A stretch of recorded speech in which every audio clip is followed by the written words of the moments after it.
All of you on science clear classes. आप सबका स्वागत है साइंस क्लियर क्लासेस पर। बच्चे और फ्रेंड्स, आप सब ठीक होंगे उम्मीद करते हैं। तो आज जो है दूसरी वीडियो हम लेकर आए हैं इंपॉर्टेंट क्वेश्चंस की, क्लास 9 के चैप्टर 7 की। और क्योंकि जो है हम वीडियोस कई दिन से नहीं ले पाए थे, तो इसलिए जो है आज वीडियो सेशन हम जल्दी जल्दी करा रहे हैं और 2 से 3 वीडियो आज ही चैनल पे अपलोड होंगी। तो जुड़े रहिए चैनल के साथ। और जो नए लोग हैं जिनको पता नहीं है इस चैनल के बारे में, उन्हें भी इस चैनल के जो बारे में बताइए, ताकि उन्हें भी फ्री में अच्छी प्रिपरेशन साइंस की हो सके और जिससे कि वो भी जो है एमयू का टेस्ट क्रैक कर सके। एमयू ड्रीम यूनिवर्सिटी है बहुत से बच्चों की, तो इस ड्रीम यूनिवर्सिटी में पहुंचने का सबका सपना होता है। तो इसके लिए हम जो है मेहनत कर रहे हैं आपके लिए। तो आप इसके बदले में जो है सिर्फ इतना करिए कि अगर कंटेंट आपको पसंद आया हो तो उसको लाइक ज़रूर कर दिया करें, ताकि हम मोटिवेट हों। और जो नए लोग इस वीडियो को पहली बार देखने आए हैं वो इसको जो है सब्सक्राइब कर लें चैनल को, ताकि आने वाली हर वीडियो अपडेट्स उन्हें मिलती रहे। इस चैनल पर साइंस की बेहतरीन तैयारी आपको मिलती रहेगी और बेहतरीन तैयारी आप इस चैनल के ज़रिए करते रहेंगे। तो जुड़े रहिए चैनल के साथ में और ज़्यादा से ज़्यादा सब्सक्राइब और शेयर करिए, ताकि हम मोटिवेट हों, अच्छी अच्छी वीडियोज़ आपके लिए लेकर आएँ, वीडियो सेशन लेकर आएँ। और इन्फॉर्मेशन ये भी देनी थी कि जेएमआई के लिए और जो दूसरे बीएचयू वगैरह और एएमयू 2022 के लिए भी हम टेस्ट सीरीज़ लेकर आए प्रिपरेशन कराना स्टार्ट करेंगे 1 नवंबर से। उसके लिए भी वीडियोस आपको मिलने लगेंगे 1 नवंबर से। तो जो सिबलिंग्स हैं, आपके बड़े भाई बहन हैं, उनको भी इस चैनल के बारे में बताइए और उनको शेयर करिए, ताकि जो है आने वाली हर वीडियो अपडेट्स और उनको भी मिल सके और वो भी बेनिफिट हो सकें इससे। तो शुरू करते हैं आज की वीडियो। ये पहुंच गए हम चैप्टर 7 पे। फर्स्ट क्वेश्चन है, the clearing of forest is to refer to as. जो जंगलों का साफ करना है वो कहलाता है A reforestation, B desertification, C deforestation, D sanitation. तो सैनिटेशन तो सफाई को कहते हैं, इससे तो कोई मतलब ही नहीं होना चाहिए। तो जो राइट आंसर होगा फ्रेंड इसका जो है डिफॉरेस्टेशन होगा, सी वाला। डिफॉरेस्टेशन लीड्स टू, बहुत अच्छा क्वेश्चन है। डिफॉरेस्टेशन किसको लीड करता है? Increase in the temperature of the earth, B imbalance of the O2 and CO2, C increase in rainfall, D both and B. तो ये दोनों वाले जो पॉइंट हैं, जब डिफॉरेस्टेशन होगा तो किसी जगह की जो है गर्मी भी बढ़ेगी, और दूसरा जो चीज़ आएगी उसके अंदर इम्बैलेंस होगा O2 और CO2 का, क्योंकि O2 कम होती चली जाएगी और CO2 ज़्यादा होती चली जाएगी। तो इसलिए जो राइट ऑप्शन होगा इसका वो डी होगा। तो बोथ ए एंड बी जो होगा आंसर होगा इसका। Which of the following gas is needed by plants for photosynthesis. इनमें से किस गैस का इस्तेमाल फोटोसिंथेसिस के लिए किया जाता है? A oxygen, B nitrogen, C carbon dioxide, D sulphur. तो इसमें से जिस गैस का इस्तेमाल होता है फोटोसिंथेसिस के लिए वो गैस है फ्रेंड आपकी ऑक्सीजन, कार्बन डाइऑक्साइड। बिकॉज हम फोटोसिंथेसिस हैं, थोड़ा सा वो हो गया, क्योंकि हम फोटोसिंथेसिस पर बात करें तो फोटोसिंथेसिस देती ऑक्सीजन है बट लेती कार्बन डाइऑक्साइड है। ठीक है। The name of process undertaken by plants for preparing their own food. उस प्रोसेस का नाम लिखिए जो जिसके ज़रिए प्लांट जो है अपना खाना बना लेते हैं। ए हैगा आपका इंडस्ट्रियलाइजेशन, बी फोटोसिंथेसिस, सी स्टीलिंग, डी स्टरलाइजेशन। तो तीनों ही ऑप्शन बहुत बेकार टाइप के हैं, आप उसको एलिमिनेट कर देंगे आसानी से। इंडस्ट्रियलाइजेशन सोशियल और इकोनॉमिकल में है आएगा, और स्टीलिंग चुराने को कहते हैं लगभग, या और स्टरलाइजेशन भी जो है बायोलॉजिकल टर्म है। तो that's the right answer is B, photosynthesis. And increase in the amount of carbon dioxide result in. जब कहीं पर कार्बन डाइऑक्साइड बढ़ेगी तो क्या होगा? विंटर सीजन होगा, या फिर जो ग्लोबल वार्मिंग हो जाएगी, या फिर रेनफॉल होगा, या फिर जो है सब कुछ होगा ऑल ऑफ दिस। तो राइट आंसर होगा ग्लोबल वार्मिंग। वैश्विक उष्णता बढ़ती है जब जो है कार्बन डाइऑक्साइड का मान बढ़ता है। क्वेश्चन 6 है, the reduction in rainfall could cause. जब बारिश कम हो जाती है तो ये किसका कॉज बन जाता है? A drafts, B cold, C greenery, D none of this. तो ड्राफ्ट्स जो होएगा ए हो जाएगा ऑप्शन, बी कोल्ड ऑप्शन है आपका। तो जब बारिश नहीं होती तो सूखा होता है तो ड्राफ्ट्स हो जाएगा।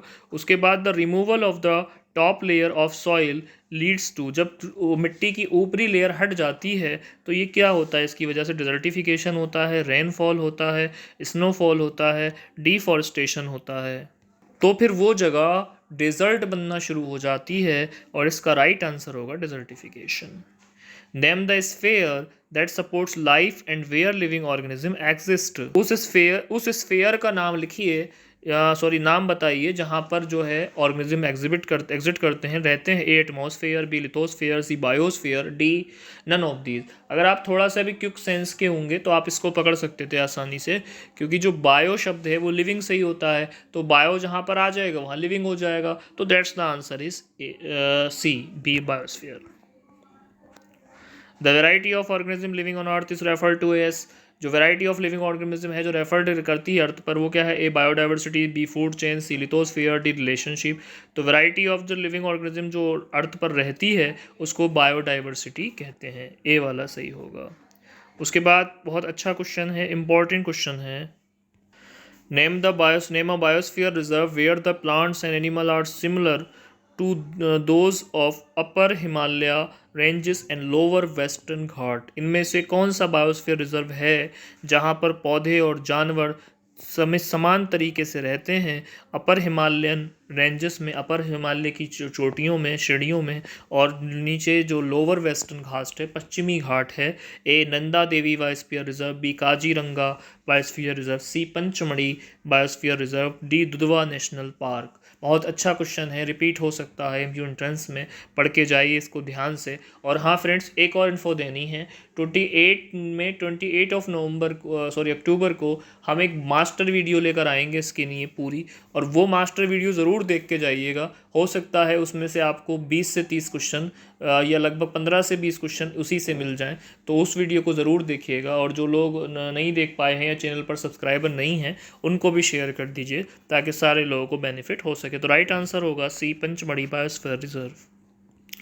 Which of the following activities are prohibited in national parks, sanctuaries and the Waspia Reserve? इनमें से कौन सी जो है एक्टिविटीज़, क्रियाएं जो हैं prohibited हैं, यानी मना है, अवैध हैं नेशनल पार्क्स में, राष्ट्रीय पार्क में, सेनेक्चुरीज में और बायोस्फीयर रिजर्व में? A poaching, B hunting, C felling trees, D all of these. तो इनमें से जो है पॉचिंग भी नहीं कर सकते आप नेशनल पार्क्स में, हंटिंग भी नहीं कर सकते, फेलिंग भी नहीं कर सकते ट्रीज़ को, ऑल ऑफ दीज जो है आपका इसका आंसर होगा।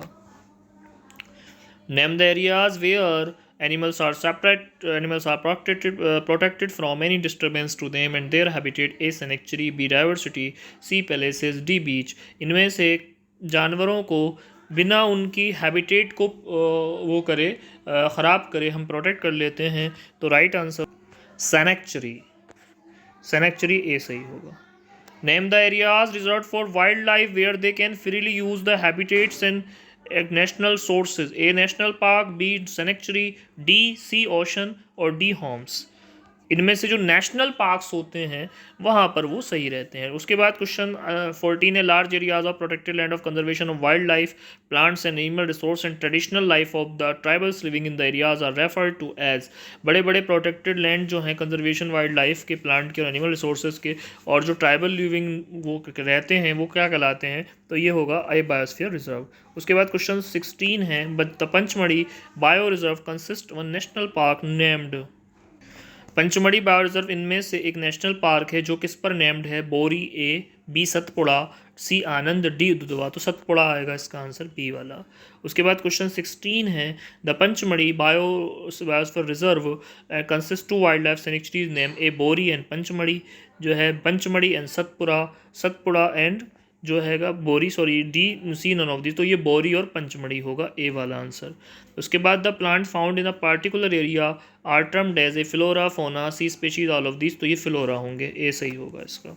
The animal found in particular area are termed as, जो जानवर किसी पार्टिकुलर एरिया में रहते हैं उनको कहा जाता है ए फ्लोरा, बी फोना, सी डॉग्स, डी एनिमल। तो ये ह्यूमंस, तो ये जो होगा फोना होगा। क्वेश्चन 19 है, those species of plants and animals are found exclusively in a particular area are termed as। वो एनिमल्स और वो स्पेशीज़ प्लांट्स की जो एक किसी ख़ास एरिया में रहती हैं, एंडेमिक स्पेशीज़, एक्सक्लूसिव स्पेशीज़, और आपकी जो है पार्टिकुलर स्पेशीज़, सिग्निफिकेंट स्पेशीज़। ख़ास तो किसी जो ख़ास एरिया में रहती हैं फ्रेंड, वो एंडेमिक स्पेशीज़ होती हैं। क्वेश्चन 20 है, the killing of animal is legally as referred to as. Assassinated, poaching, B killing, C killing और डी हंटिंग। तो किसी भी जंगल में से प्लांट्स को जानवरों को शिकार करना जो लीगली जो हैगा कहलाता रेफर्ड इलीगली है, जो अवैध है, जो इलीगली है वो क्या कहलाता है, तो वो पोचिंग कहलाता है। क्या कहलाता है? बी आंसर इसका राइट होगा। कुछ और क्वेश्चंस भी हम कवर करेंगे इस चैप्टर से, इम्पोर्टेंट चैप्टर है ये टेस्ट की व्यू से, तो देखिएगा। क्वेश्चन 15 है the first reserve forest in India is, जो पहला फॉरेस्ट रिजर्व था भारत का वो कहलाता है A Satpura national park, B Gir national park, C Kaziranga national park, Dachigam national park. तो इन्होंने first reserve national park forest पूछा है, तो ये जो होगा ये होगा सतपुड़ा नेशनल पार्क, ए वाला सही होगा। क्वेश्चन 16 है the project tiger was launched in, project tiger कब लॉन्च हुआ? ऐसा है फ्रेंड, ये क्वेश्चन बड़ा विवादित है, एक बार ये पीसीएस में भी विवादित हुआ था। ए 1972, बी 1973, सी 1974, डी 1975। इस क्वेश्चन में जो सबसे बड़ा डिफरेंस है वो ये है कि जो प्रोजेक्ट टाइगर लाया गया था वो लाया गया था 1972 में, और स्टार्ट जो हुआ था ये हुआ था 1973 में। तो ये क्वेश्चन मैंने आपको ऐसे बता दिया, ऐसे याद रखिएगा। अगर पूछे लॉन्च्ड कब हुआ था, तो लॉन्च तो हुआ था 1972 में, और जब स्टार्ट कब हुआ था तो फिर ये 1973 होगा इसका।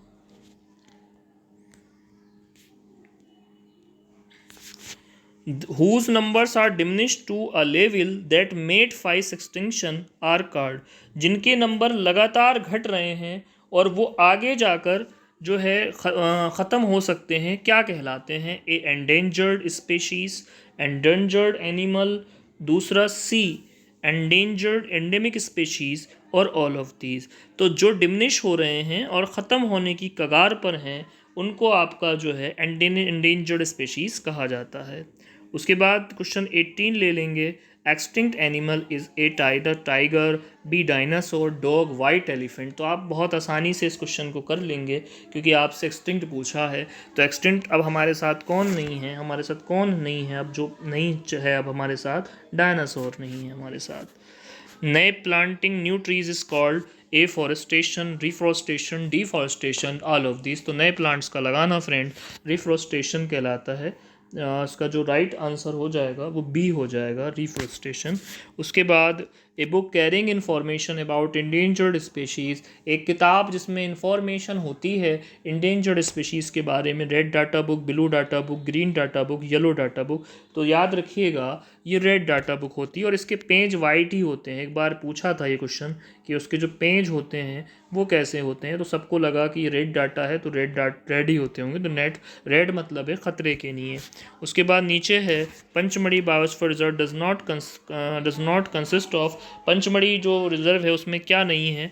तो Satpura A Sariska national park, B Satpura national Bori national sanctuary, Tawa reservoir.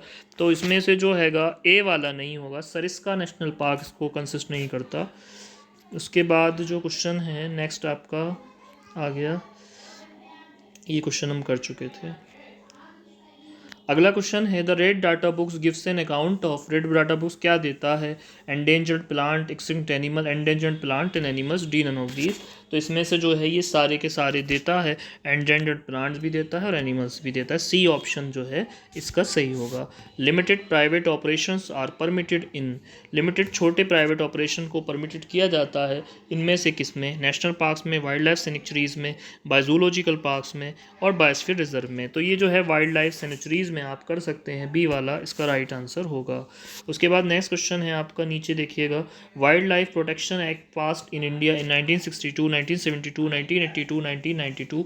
ये अच्छा क्वेश्चन है। और जो वाइल्ड लाइफ प्रोटेक्शन एक्ट था वो पास हुआ था 1972 में, 1972 में। The great Indian bustard is, जो ग्रेट इंडियन बस्टर्ड है वो रेयर स्पीशीज़ है, ए, बी एंडेंजर्ड स्पीसीज़ है, सी वैल्यूनेबल स्पीसीज़ है और डी जो है एंडेमिक स्पीशीज़ है। तो ये जो है एंडेंजर्ड स्पीसीज़ है, बी वाला। Which one of the following is an example of rare species, इनमें से जो है क्या रेयर स्पीशीज़ है? A Indian elephant, B musk deer, C duck और डी पाइथन। तो इसमें से जो हैगा आपका जो इंडियन एलिफेंट है वो आपका जो है रेयर स्पीशीज़ है और बहुत कम मिलता है, इसलिए जो है इसको आप याद रखिए। इनमें से कुछ बहुत इंपॉर्टेंट पॉइंट्स हैं इस चैप्टर से, जो उसमें से आपसे ये पूछा जा सकता है कि कौन सा पार्क कहाँ पर है, तो उसको हमने इसमें कवर किया है ताकि आपके लिए थोड़ा सा जो है अच्छी सी तैयारी हम करा दें। तो आगे इसको कवर करते हैं इस लास्ट वीडियो में। पहला है भरतपुर बर्ड सेंचुरी ए। तो ये भरतपुर सेंचुरी जो है राजस्थान में है, ये याद रखना है आपको। Kaziranga wild life sanctuaries Assam में है, जिसको असम कहते हैं अब। Sultanpur lake bird sanctuaries Haryana में है। Bandipur wild life sanctuaries Karnataka में है। Periyar wild life sanctuaries Kerala में है। ठीक है, कुछ और हैं। पहला नेशनल पार्क जो है कॉर्बेट नेशनल पार्क है, जो आपका कहाँ पर है, उत्तराखंड में है। कुछ और क्वेश्चंस भी यहाँ से इम्पोर्टेंट हैं, जैसे कि आपसे पूछा जा सकता है कि कौन सा जो है पार्क कहाँ पर है, तो हमने कुछ पार्क्स को कवर करने की कोशिश की है। बाकी ज़्यादा नहीं पढ़िएगा आप इस पार्क वर्क में, क्योंकि जो है 1 नंबर के लिए आपकी जो और तैयारी है वो प्रभावित होगी। तो इतना ही आपके लिए काफ़ी है। Thank you very much to watch the full video.